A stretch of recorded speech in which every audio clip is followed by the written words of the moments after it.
મહારાષ્ટ્રમાં જે સ્થાનિક સ્વરાજ્યની એટલે કોર્પોરેશનની ચૂંટણીનું આજે પરિણામ આવ્યું છે અને સમગ્ર મહારાષ્ટ્રની જનતાને વંદન કરું છું, અભિનંદન આપું છું કે તેમણે જે વિકાસની રાજનીતિ છે ભારતીય જનતા પાર્ટી,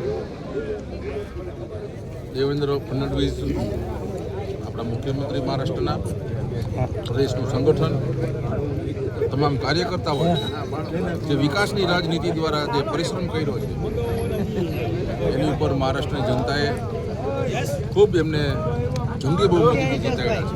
અને ખાસ કરીને દેશમાં વિકાસની રાજનીતિ, જે વિકાસ શબ્દ છે અને વિકાસની રાજનીતિ એ જો કોઈનો વિચાર હોય અને કોઈ અમલમાં મૂક્યો હોય તો દેશના યશસ્વી પ્રધાનમંત્રી નરેન્દ્રભાઈ મોદી સાહેબે મૂક્યો છે અને એના નેતૃત્વમાં ભારતીય જનતા પાર્ટી સમગ્ર દેશની અંદર, પછી બિહાર હોય કે દિલ્હી હોય કે મધ્યપ્રદેશ હોય કે રાજસ્થાન હોય કે અન્ય પ્રદેશોમાં ખૂબ ભારતીય જનતા પાર્ટી ઉપર આ દેશની જનતાને આશીર્વાદ આપી રહી છે અને વિકાસની રાજનીતિનો વિજય થયો છે.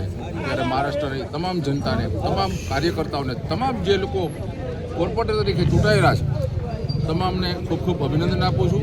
અને સાથે આજે રાજકોટ શહેર મહાનગર દ્વારા ભારતીય જનતા પાર્ટી દ્વારા રાજકોટના કાર્યકર્તાઓ, આગેવાનો, ધારાસભ્યો બધા સાથે મળી મહારાષ્ટ્રના ભવ્ય વિજયની આજે ઉજવણી કરી અને બધાએ ખૂબ એકબીજાના જે મોઢા મીઠા કરાવી અને આજે ખૂબ બધાને ખુશી અને આનંદ છે. સૌને ધન્યવાદ. ભારત માતા કી જય.